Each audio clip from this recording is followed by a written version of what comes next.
No way. I can't believe it.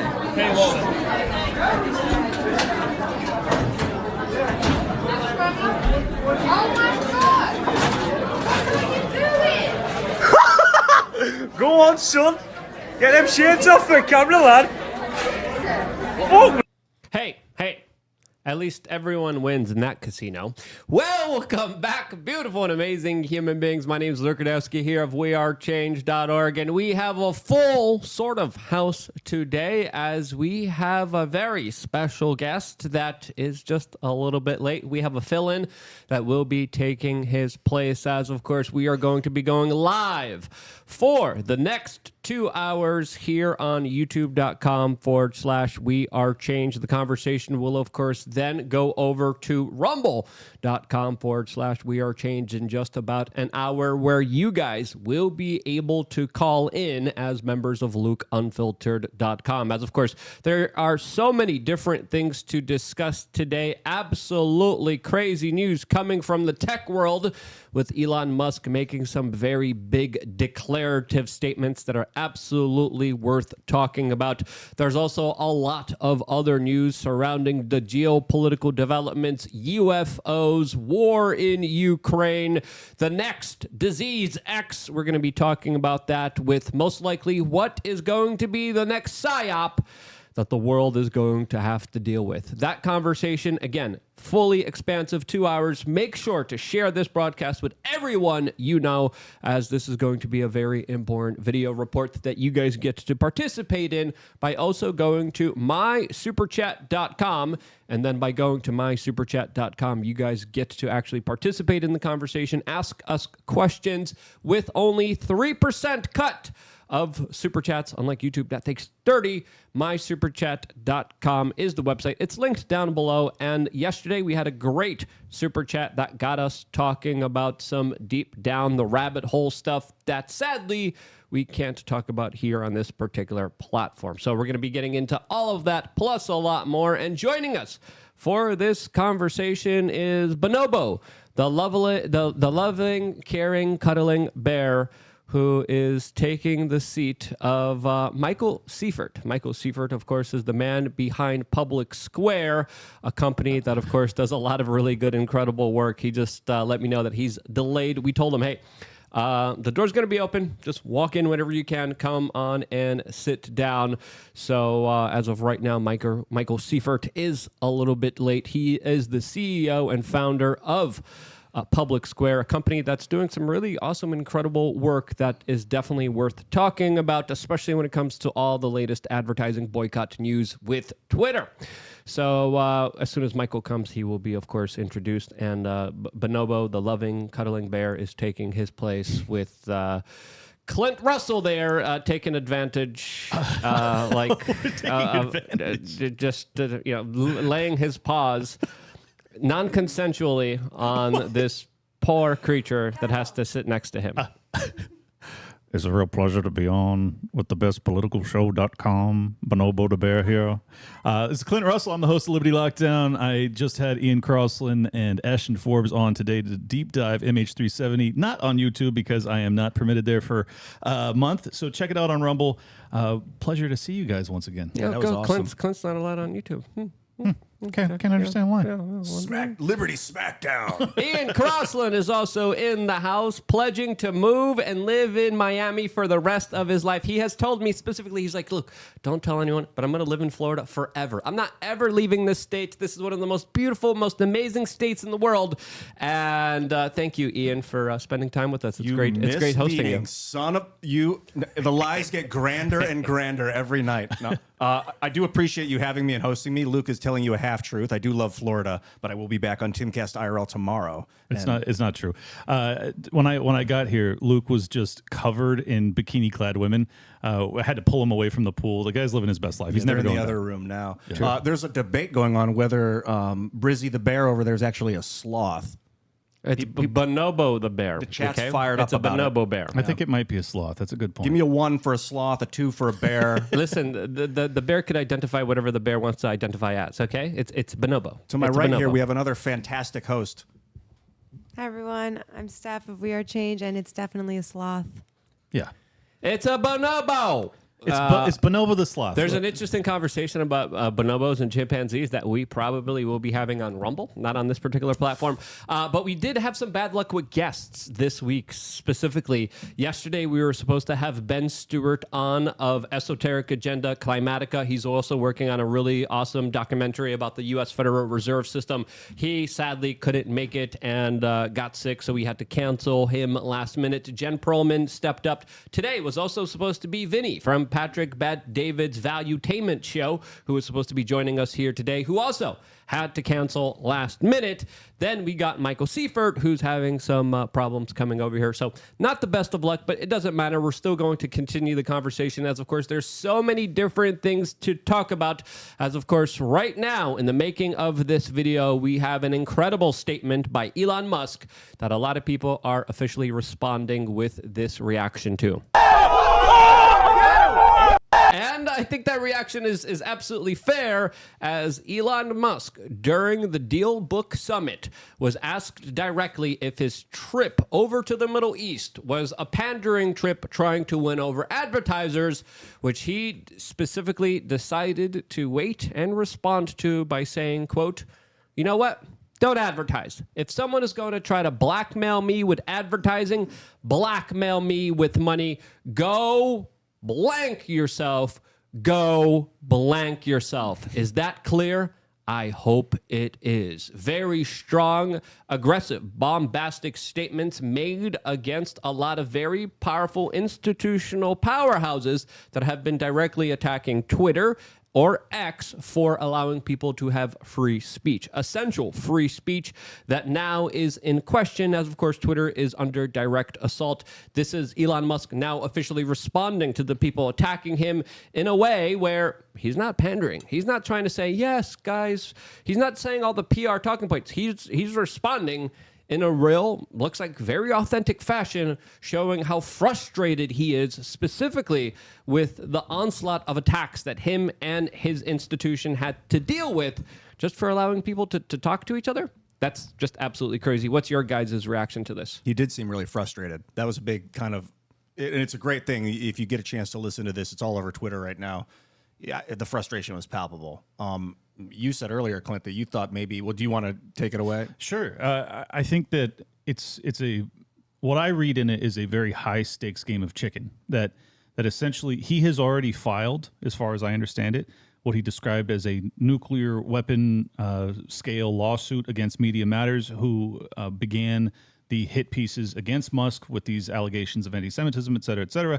And I think that he's calling their bluff. He's saying, look, if you guys are going to collude, which is what he's implying, and I believe that's clearly what's happening, is that the Soros-led institution of Media Matters is pressuring advertisers. They are then colluding to withdraw their advertisement revenue simultaneously, which will ultimately force Elon's hand if he wants to maintain positive cash flow. All based on false reports and lies, Exactly. Essentially slander that has no merit in truth at all. So I could see why he's frustrated. Sorry, go ahead. I cut you off. Yeah, no, it's fine. It's tortious interference in business practices is the legal term, and because he acquired X, or Twitter at the time, for $44 billion, he can make an argument that he has tens and tens of billions of dollars of damages, and I think that he intends to target Soros. That's my guess. We talked about what did Media Matters actually do, and it looks like, from what we could figure out on IRL when we were talking, Tim and I were talking about it, and the guest at the time, and the other host, and Serge maybe even was there too, that they took two unrelated screenshots and put them, they made sure that they showed up next to each other in a timeline, and then clipped that and was like, see how this derogatory thing is appearing next to the advertisement, and then the advertisers are like, whoa, I'm appearing next to that thing, but it wasn't an organic appearing next to, allegedly. Yeah, you could easily manipulate that just by blocking certain accounts. So the accounts that you block on the timeline show up specifically with what you want to show up on that specific timeline. And it also depends on who you follow and who you want to see, as of course the American people have discernment. This is the most frustrating thing about this, because as a human being, I have the right to look at information and decide what is good and what is bad. Just because I'm reading an advertisement, just because I see someone post something that I might disagree with, or is loony, or is just wrong, That doesn't mean I'm going to conflate the two. We're not children. We're not babies. We're not human beings that need to literally have our food. We're not baby birds that need to have information regurgitated down our throats after being chewed down by the corporate media establishment. We don't need any of that, okay? We have critical thinking skills, and we have the ability to say, yes, that's good information, that's bad information. Let's actually have a real conversation here. Twitter's providing that real conversation, and I think that's why it is directly under attack in so many horrible, vicious ways that are absolutely very telling because of the results that we're seeing from it that might put the future of Twitter in jeopardy. Elon, in this interview, they said, so what do you have to say to these interviewers these advertisers that are pulling the money? He's like, you're going to blackmail me with money? F yourself. And he's real emphatic about it. And then the interviewer's like, well, I mean, what? Okay, but like, what about the future of the company? He's like, the company's is going to fail. The company's going to go. I don't know if you use the word bankrupt, but the company's going under. And he's like, well, why? Well, like, why would you? The interviewer's like, why would you accept that, or something along those lines? Elon's like, let the world, because it's these people blackmailing me.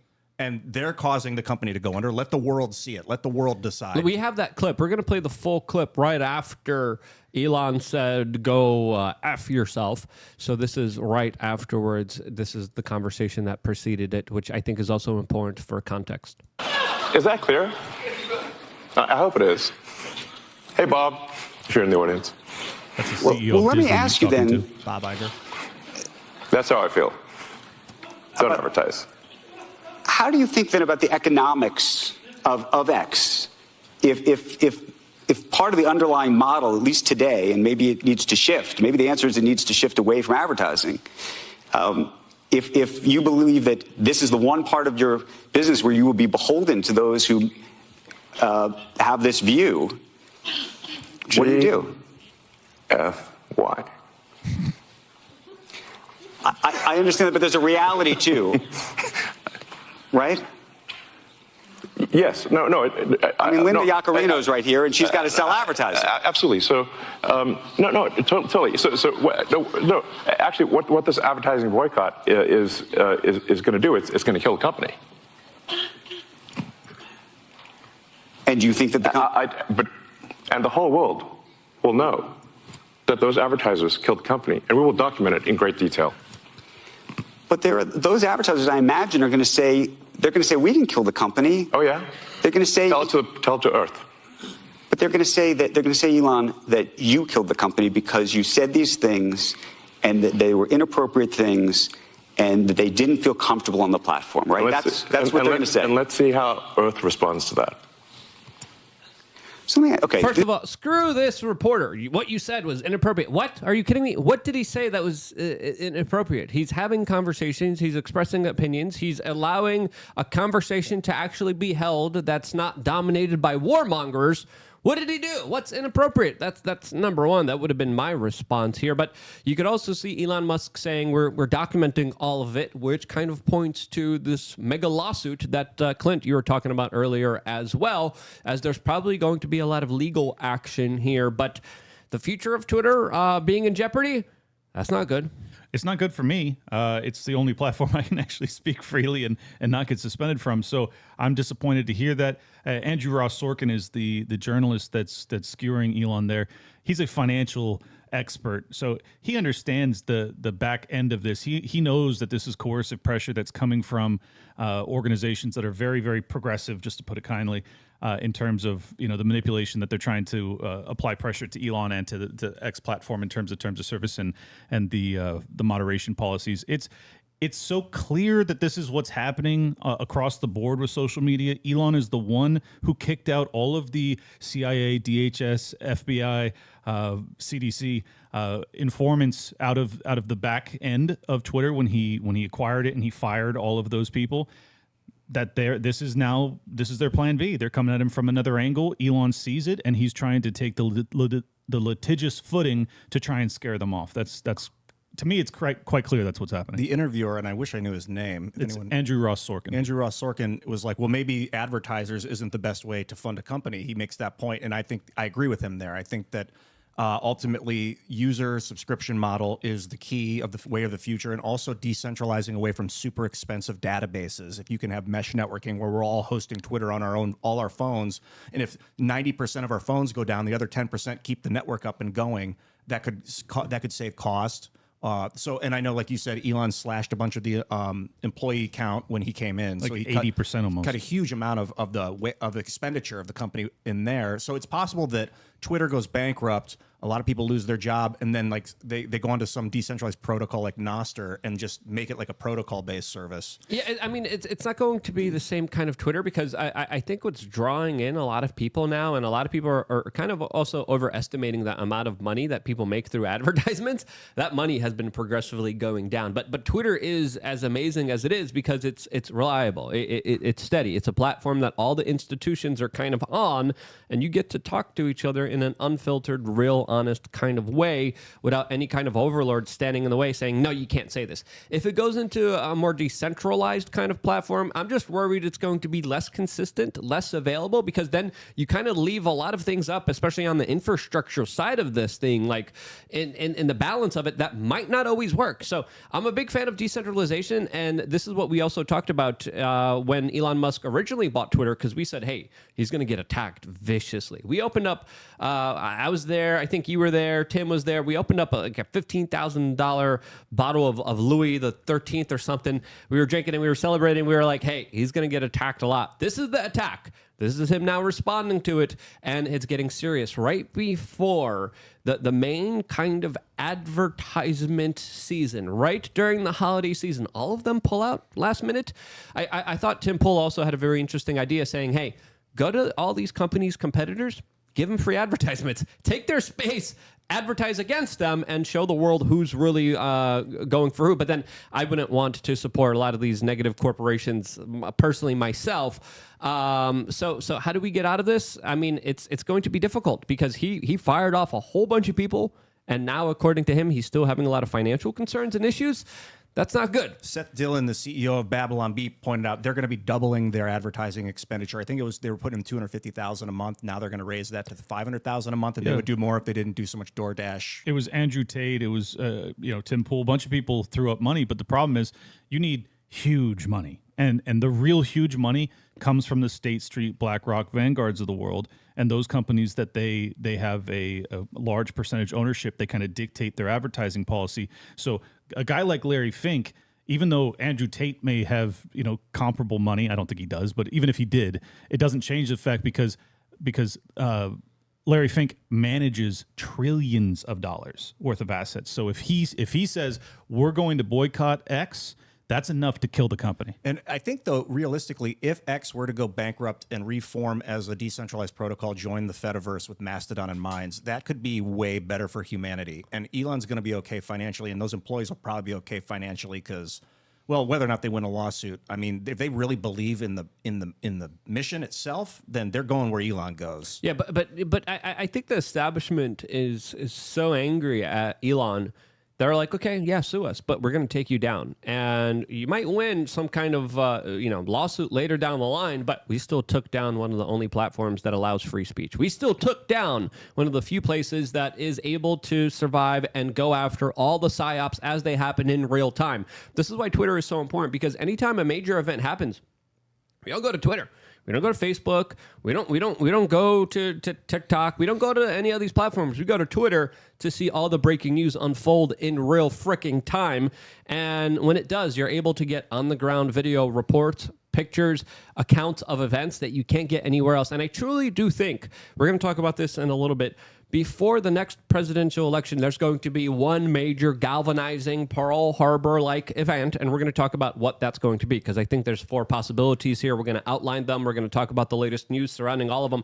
But I think they understand that they can't really get away with the next big Pearl Harbor-like event if Twitter exists. Yeah, if we can debunk in real time. Exactly. Yeah, no, I actually agree with that. And look, as a kind of armchair military tactician, there's a time to retreat and there's a time to defend the line. And I think that Elon has already threw in his hat in a heavy fashion, $44 billion to acquire Twitter. It wasn't worth anywhere near that. The subscription numbers, everything was juiced up and a lie. He had no idea of the backdoor issues with the FBI and all that stuff. So he bought a real toxic asset, and then ever since then, he's been under attack. He has also been really the only social media platform that's major that has been willing to defend free speech and open dialogue. So I think that this is a moment that the people that actually value free speech and human liberty, we need to rally to his defense. To Ian's point about the subscription model being what needs to happen. I've already signed up for Twitter Blue a long time ago. I know many people have. We all were trying to give him enough revenue that he didn't have to acquiesce to advertiser pressure.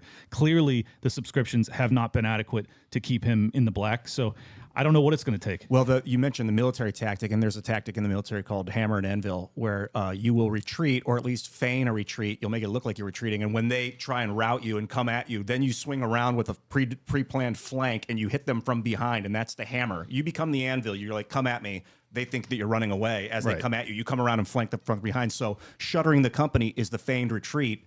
The hammer that comes around is the lawsuit that makes enough money then to reform it as a decentralized service. But with the lawsuits that been going on, you see a clear injustice. You see a judicial system that is run on judges that clearly have political leanings that they service more than they do an actual justice system. So especially when you look at independent content media creators that have been getting sued, Elon Musk is also getting sued by some of the same lawyers and some of the same powers that Alex Jones was getting sued from. We got news about that. We got to talk about that on Rumble specifically. But Elon's suing, but they're also suing Elon too. So there's a lot of other lawsuits that are happening that we don't even know about now that are going after Twitter, are going after X, are going after Elon, and they're trying to do the same kind of playbook like they did to Alex Jones and trying to get billions of dollars. Alex doesn't have billions of dollars. Elon has billions of assets, billions of dollars worth of assets and stocks that they could be like, okay, liquidate it. Now it's our turn to get it. So I don't have a lot of faith in the judicial system that has shown to be extremely biased because I just don't see it working. No, I agree with your pessimism. Especially in San Francisco. I mean, of course. Twitter's based in San Francisco. Do you think you're going to get a San Francisco jury and judge that are going to rule in favor of Elon and Twitter? Yeah. Hell no. No, Elon made a huge mistake by not migrating the headquarters, but he actually took that same line that I just used where he said, sometimes you have to defend the line. And he was like, I'm not going to let San Francisco go. And it's like, dude, you got to let San Francisco go. Why would you want to live in that crap hole? It's like one of the worst places in the world. I was screaming. I'm like, dude, you got to go to Florida. You have to go to Florida. Other people were saying Texas. That's where he moved a lot of his Tesla headquarters and a lot of the car manufacturing. He has some offices here, specifically when it comes to SpaceX here in Florida. Migrate, move to Florida. You have a base of individuals that care about you, won't sabotage you behind the scenes, won't leak information, but more importantly, you're also dealing with the judicial system that is actually reasonable and actually does care about you and actually leans towards your particular side and viewpoint. You have Florida now, a clear red state. It used to be a purple state, a clear red state. It's one of the reasons I moved here, because if I'm living in New York City, I go through an event where, say something happens, say I have to deal with an incident with someone aggressing against me. I defend myself. I'm going to jail. I'm automatically getting prosecuted. I'm automatically getting punished. And no matter what kind of bullcrap is being brought against me, all they have to say is look at his Twitter post here, jury, and then I have to sit with a jury filled with people like AOC who are going to be like, jail right away. Yeah, you're going to jail for the rest of your life. No, I think that this is once again kind of an extrapolation of what we've seen with Donald Trump's run for the presidency. We have entered an era of lawfare. Like that is where we're at now. What's horrifying about it is that it's not just frivolous lawsuits. It's actually lawsuits that are predicated off of private companies' decision making when it comes to our ability to speak freely. And we have such contentious relations between these Fortune 500 companies and this one platform that actually allows us to speak. And that's enough for them to go full nuclear against this guy. I just think it once again demonstrates how fragile their power structure is. If we are actually able to speak freely, as we do on Rumble from 8 to 9 o'clock every night, they fail. They cannot win. I see the metaphor between centralized social media and centralized governments, where you maybe like a monarchy. They move very quickly. They're very like the monarch says, "Do this, it happens. Do this, it happens." If you get a crazy person as the monarch, the entire system can go haywire. And it's the same with centralized social media. To me, it just shows it's antithetical to the United States. We base this system on a decentralized union of states on purpose, because when you give the central authority too much power, it can get co-opted and destroyed. Yeah. Or, right now, to play off Ian's metaphor there, we're relying on benevolent dictators. We rely on Chris Pavlovsky over on Rumble. He has to be a benevolent dictator, or else we're all screwed. We rely on Elon Musk, and then there's all these malevolent ones like Zuckerberg, etc. So. Yeah, I think that's where we're at. You're right. And sometimes it's like beyond Mark Zuckerberg's desire. It's like if outside forces come in and like a king, if some outside force is like, if you want to marry my sister, do it this way, or if you don't do this, we're going to invade. And then you can twist one guy really easily relative to 50 states. It's such an important point to make, because a lot of these companies began with very much libertarian or even like anarcho-capitalist type of founders. Many of these people that we talk about that we all hate today, that's where their ideological like flowering began. But I think the reality is that the government is so vital to be a successful mega corporation on Earth at this point that they all acquiesce. If you want to get to the highest levels of wealth and power and influence, you have to play ball with the government. And if you don't, you will get the Elon Musk treatment. He has become the richest man in the world because he played ball, because he got all those subsidies for Tesla and SpaceX and everything else. And defense contracts. A bunch of stuff. Carbon credits. A bunch of stuff, absolutely. He played the game properly. He probably did it how I would have done it. But then he also, once he got to be the richest man on Earth, he said, all right, now we're flipping the script. I'm going to throw some of this money in an asset because I believe free speech is more valuable than anything. He could be for his AI program. I'm not being naive.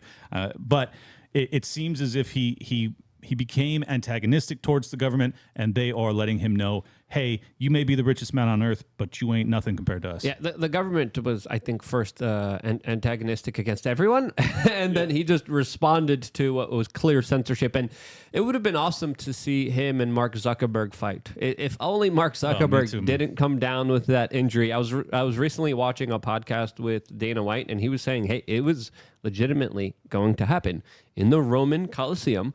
Would have been amazing. And that would have been awesome. And it would have been between a man who, of course, bends the knee and bends over for the power establishment, and a man who, of course, is getting attacked by the establishment. As right now, in the making of this video on Twitter, you have Go Elon trending right now. Oh, yeah.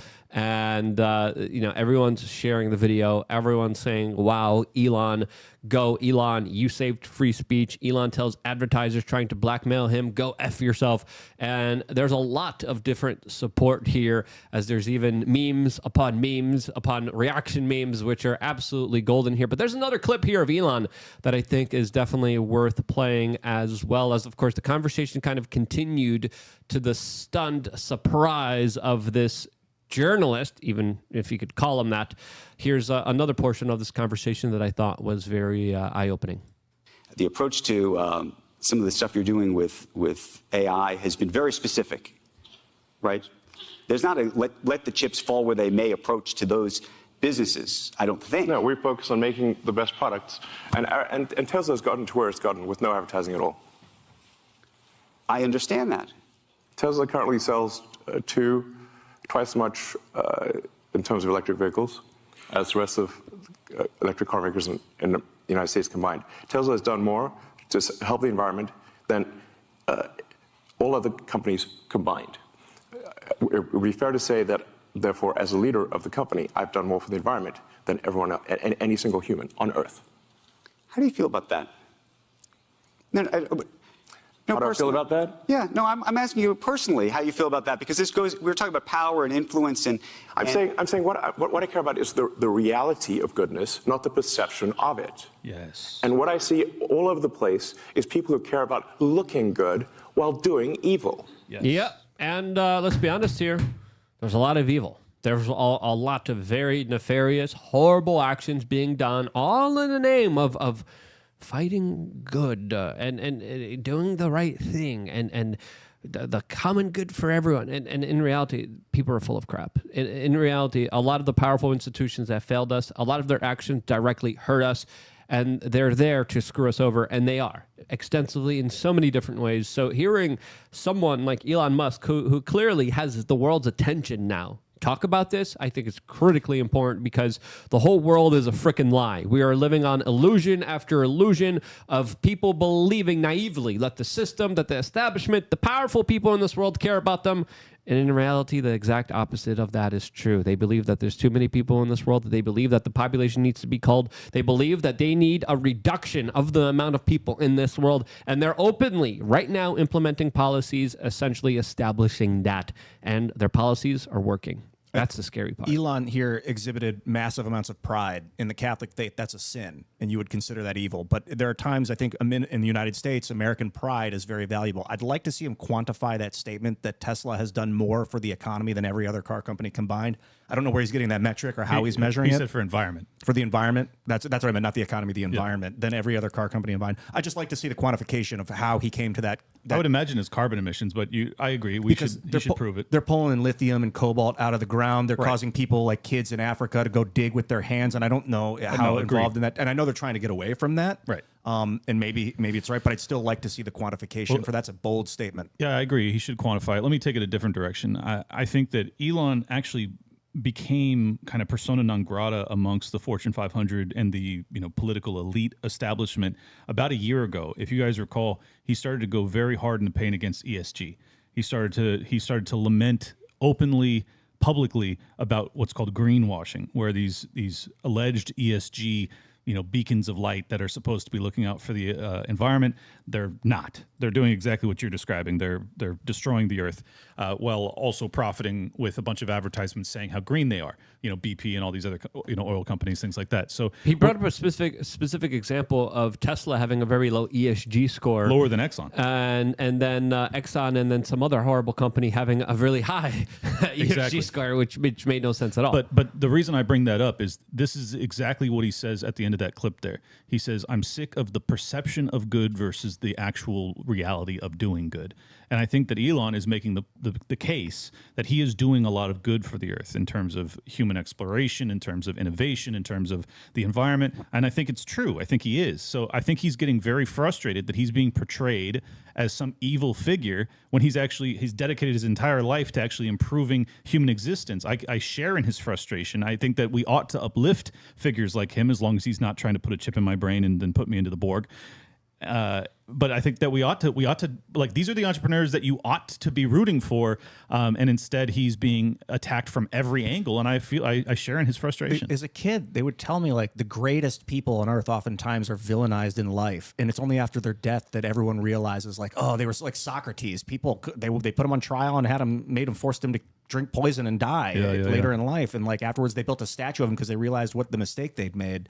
And Copernicus as well, I think. Really? I just thought like maybe not, and it's not always the case, obviously. But I think the Elon thing, I don't know if it's just that he's threatening the centralized power structure of the liberal economic order. Yes. And that's like, so the liberal economic order is lashing out. But yes. the negative press is, I've had enough of it. Well, think about what his ownership of Twitter did to the war in Ukraine. Just that was enough of open dialogue and discussion that was not being deplatformed. Because like, if you remember early stages of 2020, I won't say the why, but everyone was being deplatformed even though they were telling the truth. That would have been the same case under the old guard of Twitter. Absolutely. When Colonel Douglas McGregor comes out in the summer of last year saying Ukraine has no shot at winning this war. None. And everyone's like, wow, that's a pretty bold statement. Well, it sure turned out that he was telling the truth, right? But had he said that under the old guard of Twitter, he would have been gone. I would have been gone. Almost like everybody in this room probably would have been. So that is why the liberal economic world order, whatever you want to call it, that's why. We were slowly being erased, like by Thanos, but by the intelligence agencies that were pulling the strings of the social media companies that were literally snapping their finger and being like, you're gone, and you're gone, and you're gone. How dare you express any opinion that doesn't align with our pro-war, neoconservative warmongering? You better toe the line here, and you're absolutely right. There would be so many individuals that, of course, would have been hit, would have been targeted, would have been taken down if it wasn't for Twitter and people's ability to just counter the narrative, especially not just with the war in Ukraine, but also the latest tensions inside of the Middle East.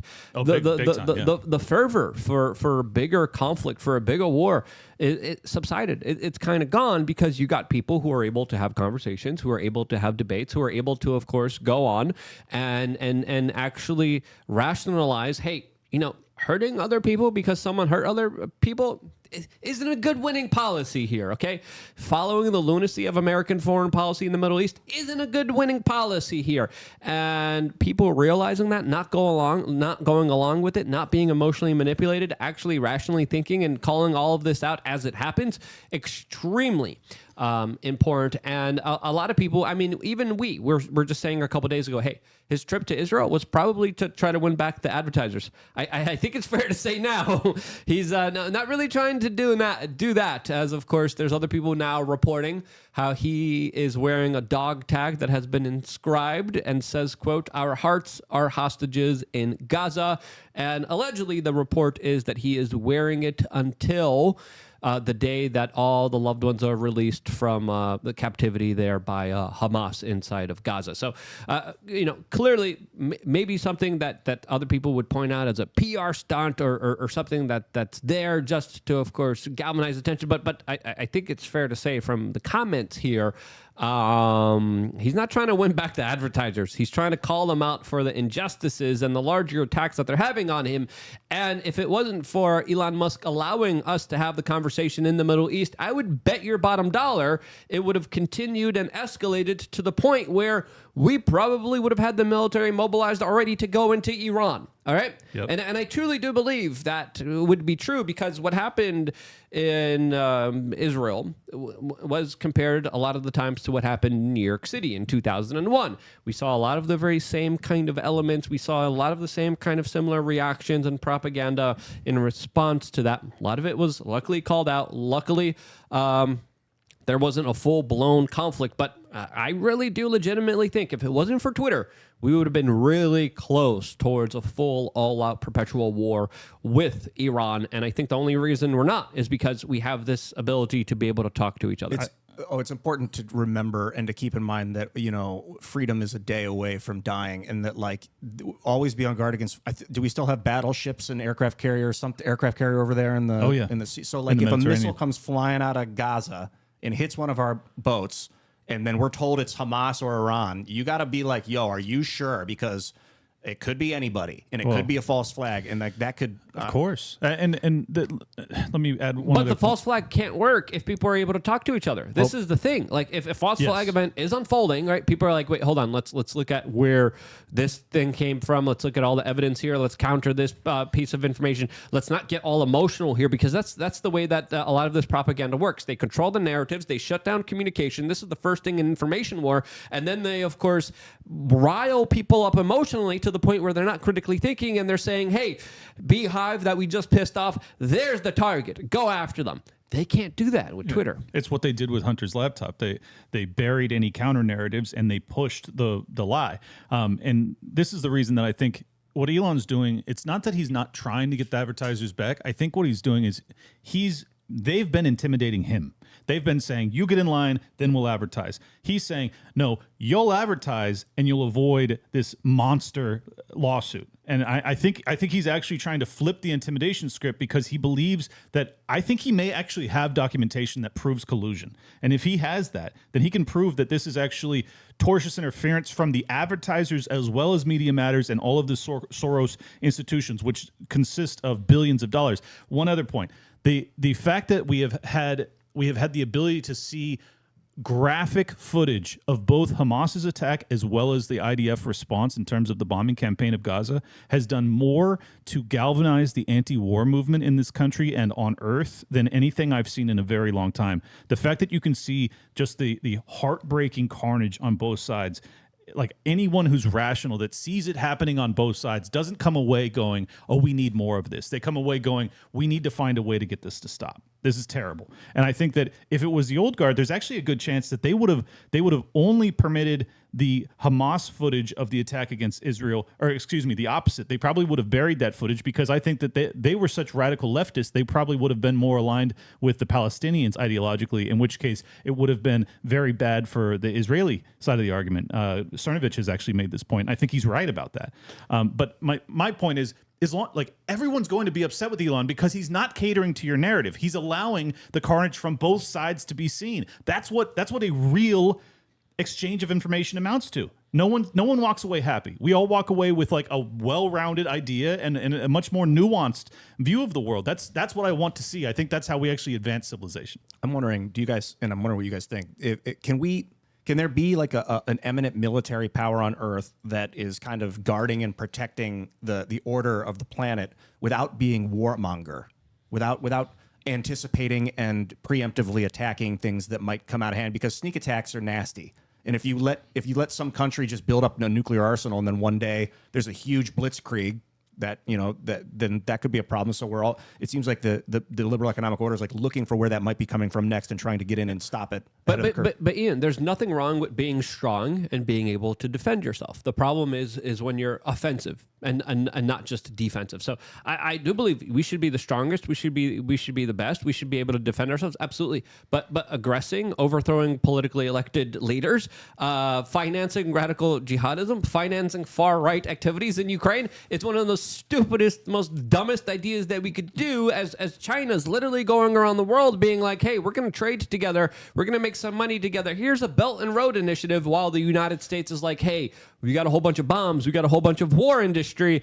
And when you have that, there's a lot of things that look like nails when you're only a hammer. Yes. We also got a super chat by Joseph who said, answer, capitalism. Boycotts are what I mean. So I do agree. I think there needs to be more of a reliance, and we keep talking about this because you guys are more important to this independent media broadcast than ever. People supporting what they like, what they vote for, and not supporting all the really bad stuff out there. I canceled my Netflix. I canceled my HBO. I canceled my Disney Plus. I'm not going to have any of those accounts participating in this larger bull crap that I don't want my money in. I'm going to be participating in stuff that I want to invest in. So voting with your dollars, voting with your clicks absolutely frickin' matters. LukeUnfiltered.com. Yes, and then you guys get to also call in about 50 minutes from now on Rumble when we do take callers. So thank you, Joseph, for your super chat. Really appreciate it. To respond to what you're saying, that it is all in your right to be the strongest and extremely capable of defending yourself. I agree, as a nation and as a power source. But the problem with war and attack and violence in general is that the aggressor tends to get an immediate advantage when they attack. The Japanese at Pearl Harbor, for instance, wiped out the American fleet in the Pacific, and it took them like a year or more to rebuild. So like if you take out the enemy's headquarters before they have a chance, their response is muted. And then that's how bad guys get away with sneak attack wins. And so that's where the Romans were like, we can't let that happen again. We need to conquer our surroundings so that they don't attack us first. But keep in mind, every nation that you're describing that did those preliminary attacks, they're all gone, or they're in shambles compared to what they once were. The Japanese Empire gone, Hirohito. Like, so my argument to your case would be that China is actually the example that you're talking about. They have kind of imperial interests, but they're doing it through trade and economic arrangements more than they are militaristically. And I think that's because they're respecting the fact that the U.S. is the global hegemon militaristically, but they're also smart enough, in my estimation, to identify that we will fall economically, so they don't need to fight us militarily. And I think that's really how China intends to take. Pearl Harbor is also a really bad example. It is, yeah. There's a lot of things that we could say, especially with a lot of the very strange activity from the United States right beforehand. We're also just getting a report right now from an Adrian Dittman that is detailing how allegedly the New York Times just deleted the Deal Book Summit with Elon Musk from their YouTube channel. What? Now, is this because of YouTube? Is this because of the New York Times? Why are they deleting it? Well, I don't think it matters since, of course, the clip is going viral all over social media. But are they now trying to stop it because it's having a inverse reaction to people now finally waking up to the larger injustices of essentially a woke, Rothschild, ESG, revisionist, capitalistic vision that of course they're trying to push on all of us, is the ESG score that clearly isn't working anymore, especially when it comes to institutions like Disney now also revamping their Snow White movie. Is there a larger cultural reaction to all of this that is actually palpable, that is actually going to be meaningful? I hope so. I kind of think so too. I don't know what you guys think. Yeah, let me just make a broad point about that uproar that you described earlier with the internet, how they're just like, Elon says GFY, like, yeah. And it's such a galvanizing moment because there is such a huge pent up anger against everybody that's trying to attack our ability to speak freely. This is my argument, and this is the reason I believe that this is a completely top-down censorship campaign and a defunding campaign against X in particular. There is market demand for these companies to advertise on these platforms. There is market demand for platforms that offer free speech and loose terms of service. Like, it's so clear that there's people that want this. Rumble has succeeded. X has succeeded. Like, they have only one way to fight it, because there actually are millions of people that want these companies to succeed. The only way they can fight it is through coercion and government manipulation and interference. And I think that Elon has to use the game against itself. He has to use his wealth to acquire political favors. He has to play as dirty as they go. And, that probably is uncomfortable for him, but I think it's vitally necessary. I just looked up New York. Who owns the New York Times? It's a public company, which means, if I had to guess, BlackRock, State Street, and Vanguard own roughly 19% of the thing, like they tend to do with most every large company, public companies. Maybe there are some people up there that were like, I don't like that he's gone on such an effective offense. Let's mute the noise before it gets out of hand. But it's like, you lit the spark, the fire's burning. Like, you can't stamp it out now with your foot. Well, and this is what they try to do with censorship. It's like they think that if they just prevent us from speaking, we'll give up or go away. It's wrong. I don't know what else do we have to prove to you. We've gone through a decade of increasing censorship. We're not gone. We're here. We're in this fight. There's nowhere else to go. So it's like, I'm not ever going to give up. Even if they kick me off of YouTube, which they tried to. If they kick me off of X or X goes bankrupt, I'm not done. I'm just going to pop up. I'm a little gopher. I know what you want to say. You gotta, yeah. And you're going to say it on Rumble. Yeah, I'll be underneath a bridge giving out flyers, or I'll get a frickin' bullhorn. That's how I started my entire career, by the way, like 20 plus years ago. We didn't have all these googly goo gadgets. We didn't have all this high tech. We didn't have cell phones that had video cameras and photos. I'm a super boomer to the point where the only way we could really get the message out is by literally putting it on a piece of paper and handing it out to people. And I've done that. I've handed out with my organization, a couple million flyers, a couple million DVDs that we used to make and hand them out everywhere. We had a whole huge operation. We had a huge team of individuals that were decentralized. There was no central leader. We had about 250 organizations all over the world printing flyers, printing DVDs, starting conversations with people in the streets. We might have to come back to that with the way that things are going, as it's fair to say that Twitter now is the #1 attack vector of the establishment. But as soon as Twitter's gone, it's going to be Rumble. It's going to be every other platform that dares to say, hey, you could talk freely here. That is one of the biggest dangers against the establishment. People just talking to each other. And that shows you just how fragile, just how insecure, just how absolutely pathetic this entire system is, because it could all be stopped with just some words, with just some discussions, with just some ideas. And that's freaking powerful. And once you understand that, game over. And it'll be like the Fediverse is kind of like the what's the game where you try and bop the sloths as they pop their heads up? I think it's Whack-A-Mole. Whack-A-Mole is like the Fediverse. If you have a node on the Fediverse, you can say like, these moles can't pop up. That's my right as the owner of this node. But the Fediverse still exists. So if you shut down one of those nodes, that gopher can still pop up on another hole on someone else's node. Right. It's nearly, maybe not impossible, because you still have like internet and electricity. Until we have like solid state electricity tapped out of the vacuum or something, machines and computers can always be shut down. Water supplies can always be cut off, which is still disturbing. Centralized services. So let's talk about the next thing, because we talked about how Twitter is extremely important at preventing the next thing, because there's going to be a next thing. We had the kind of first thing many years ago. I would say 60 plus years ago, we had the first thing, especially when it comes to a president just being ousted in a not so nice fashion. I'll just leave it at that. Then, of course, we had the thing in 2001, then the thing in 2008, and then, of course, we had the thing in 2020. There was other things in between that, but I'm just kind of skipping the larger kind of sequences here of what I could actually say here on this particular platform. But after 2020, the power establishment got away with doing a thing on us that was absolutely unjust, that was absolutely filled with lies, that was absolutely filled with crap. I do think heading into this next election political cycle, they're going to do a new thing. There's going to be a next PSYOP, a next really bad event that they will be using to try to galvanize the American public in order to, of course, control, subjugate us, take away our freedoms, take away our ability to make money. What will that next thing be? Well, I want to discuss it with you guys. As of course, I have some news articles here that I want to show with you guys in relation to the next possible thing.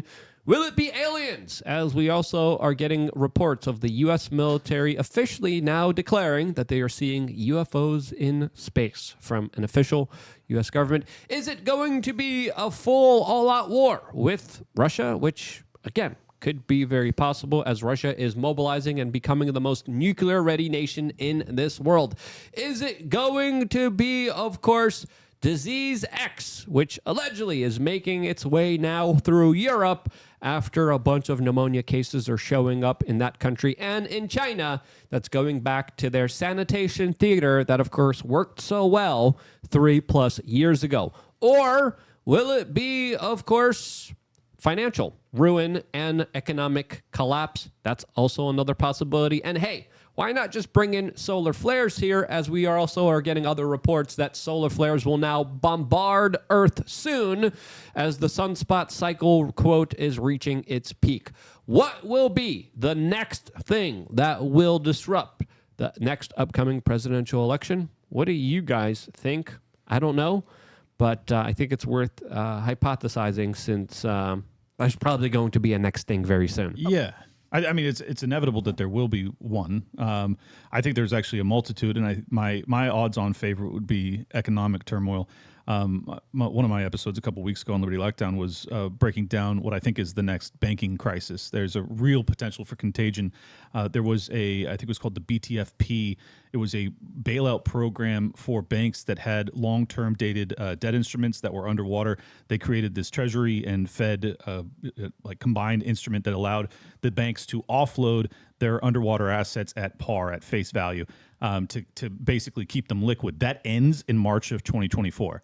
So when that ends, we're going to see, in my estimation, quite a few banks that are in real dire condition economically. So keep that in mind. I absolutely do kind of agree with that. I have my own kind of assessment. I will give that in just a little bit, but we're going to also go to Stephanie and Ian. Ian, what do you guys think is going to be the next thing? My concern is a real threat to the human race would be, my main concern is if some sort of pathogen, whether it was natural or artificial, was created or released or just got into the population and started making people sick, and then the water supply got cut off. Because part of what keeps us alive and healthy is access to clean water and soap. I mean, that got us through the last 3 to 5 years, hands down, clean water. So if that happens together, but I don't think that if it was like a PSYOP and some weird people were trying to control, they wouldn't want, that would really destroy things. I don't think people want to destroy it. They want to control it. Right. So I don't think that's not going to happen. I don't think it would go to that extent, because it would be so violent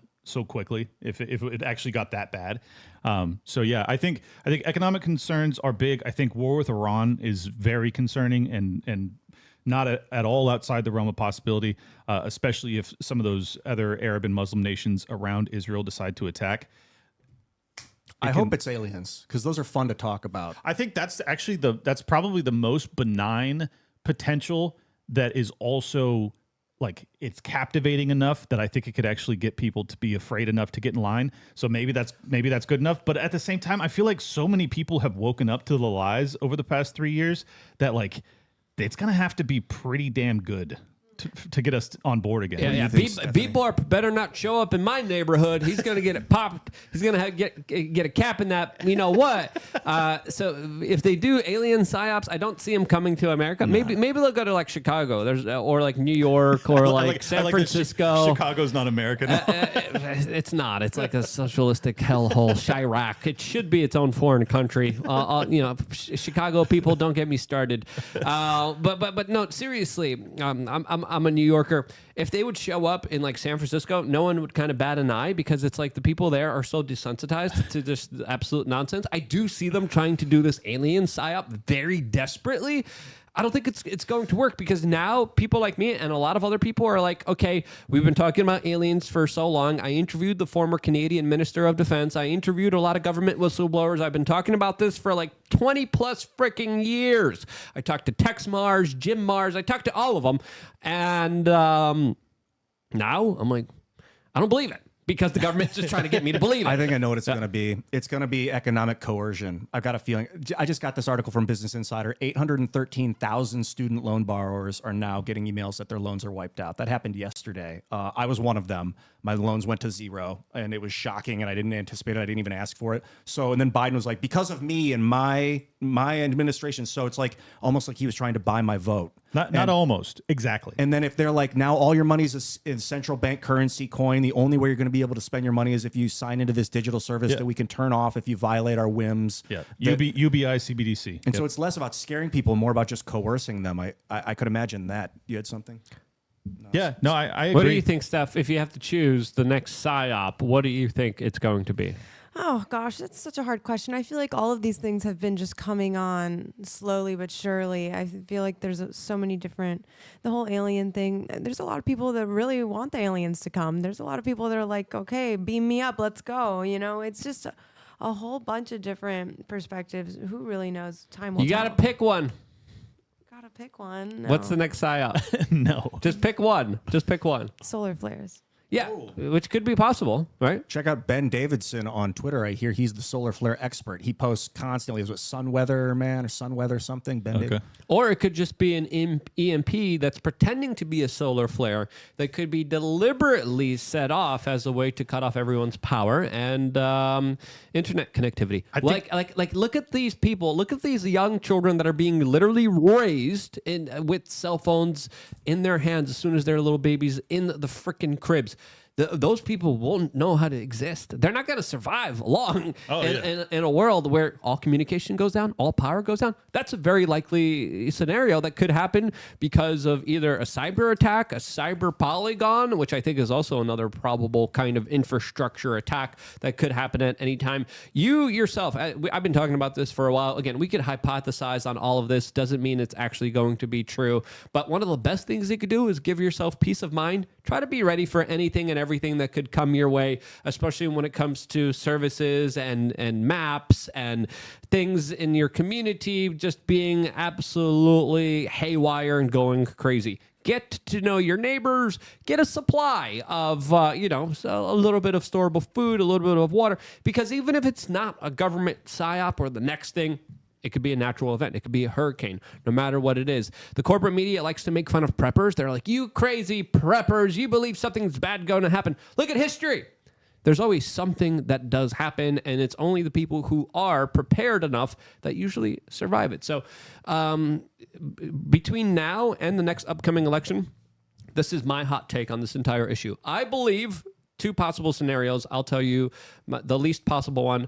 But also a probable one is that all of them will happen. The aliens are going to come down. There's going to be a war with Russia. There's going to be solar flares. They're going to wipe out power. There's going to be Beborps running around here with probes just trying to get in where. It's going to be haywire as the dollar collapses, and there's going to be no ability to buy anything with your credit cards. As of course, you're going to have physical cash, gold or silver, or any kind of assets or commodities or actual skills that don't include you being at a Starbucks and acting like a freaking barista or typing your opinions on social media. There's going to be a demand for real people who are going to be doing real things. So that's one possible scenario. All happens at once.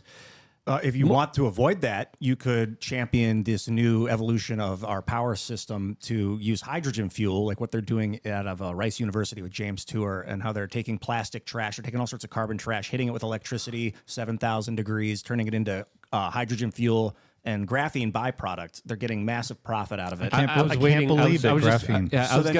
I was gonna say graphene, right, Ian? Graphene. You might say if we transition to hydrogen fuel, the oil industry won't allow that to happen, but we can still use the oil and turn that into graphene, so we won't have to disrupt the oil industry. I like it. The oil industry, again, all these stop oil people are absolutely crazy. But I do believe the more kind of probable outcome is kind of soft approaches, kind of progging attacks, just seeing what's going to work. I think the situation is a lot more fluid than we think it is. I think they're going to be just testing things out a little bit. Oh, it's just a little solar flare here. Let's see how the population reacts here. Let's do a little EMP here. Oh, let's just do a little attack on the infrastructure here. Let's just do a little, launch military strike here in the Middle East. Let's just do a little banking collapse here, a little bank run here, and let's see how it's going to work. Take one step forward, 2 steps back, but keep moving. Sorry, the opposite. Two steps forward, 1 step back. And I believe they really are in a very difficult situation since they know themselves they're in a very risky game, and if they overstep, they're going to be called out on Twitter. Twitter still exists. As long as Twitter still exists, I believe we are somewhat safe, along with Rumble, that probably will be attacked very soon, right after Twitter is. So we're just going to go over to Rumble now and have the conversation there, as I also wanted to announce that we just released a new t-shirt that sure is probably going to be triggering a lot of people, as of course it is a piece of graffiti that just appeared in Ireland that is triggering a lot of people. We decided to put that on a t-shirt with a 4-leaf clover, which you could get now on thebestpoliticalshirts.com. And it is sure going to be triggering a lot of corporate media heads that really don't like this slogan. So you don't have to be Irish. Check out the shirt that we have that we're showing you on here to support this independent media network, as right now we are officially going over to rumble.com to continue the conversation, as we have this situation to talk about. The situation also about people who have been literally released from jail after doing unspeakable things to a 15-year-old girl. There's a lot of other things happening when it comes to a major lawsuit in Connecticut dealing with a Texas radio host. We're going to talk about that, plus a lot more, as well as continuing the conversation, all on rumble.com. To find us, all you got to do, go to the front page, rumble.com. We are right here on the very, very front top of rumble.com. We can't thank these guys enough for standing up for free speech. We, of course, will also be reading your Rumble rants. We got one by I'm Not Your Buddy Guy. We got a couple other ones we're going to be reading, and you guys, as members of LukeUnfiltered.com, also get to call in and have live conversations with us in the moment, uncensored, unfiltered. Before we go, Clint, where can people find you? At Liberty Lock Pod on X. This is thebestpoliticalshow.com. Thank you for tuning in. Make sure you hit the subscription button, leave a comment down below, hit that like button, and share it with your friends and family. It's the best way to grow the show. My show is Liberty Lockdown. You can find that on Rumble for the next month because I can't upload to YouTube, and I will be on with Gavin McInnes and my insane posse of nutcases on Tower Gang at 9:30 tonight. Don't miss it. And I'm a sloth. I want to... Oh, did you get... Bonobo. It's a bonobo. I'm a bonobo. Bonobo the sloth is so happy to have been here. Yeah, it was a good show. I want to say God bless Michael Seifert, for whom we await. Hopefully, our prayers will allow him to arrive soon. Michael didn't make the show tonight, but we'll see you soon, Michael. I hope you're having a good night. I'm talking to him now, so we might Excellent. have to reschedule Okay. from... I don't know if he wants to Either talk way, about Michael what Seifert happened. is the CEO, I believe, of Public Square. I think Yes, he's the that's CEO, right. yeah, and co-creator, if not sole creator of Public Square, maybe co-creator. And Great guy. He's a great dude, former entrepreneur from Carlsbad, just like me. It's crazy, small world. Happy to run in a circle with Michael Seifert. So we have an opening Wednesday. He might come on next Wednesday. I asked another kind of very prominent person to also come on Wednesday. So we're going to see whoever responds to me first. We have Josie, the Outlaw, coming on Tuesday. And then we also have Mir One, an amazing artist, coming on next Monday. That's going to be a really great show. We're not ending the show yet. Steph, where can people find you? Everyone can find me on Instagram, Steph We Are Change. Go over right now, not now, right now, to rumble.com. There's a lot of you guys here on YouTube. We usually have more of a bigger audience on YouTube. Go over, sign up, log in, register, get in there. It means a lot to us, and it's actually just voting with your clicks, which matters a lot. We're living in a key time where we could either go on the path of total freedom or total technocratic slavery. That choice, that decision, could be as simple as you deciding where you decide to spend your time. Do you want to spend your time on YouTube? Do you want to spend your time on a platform that is literally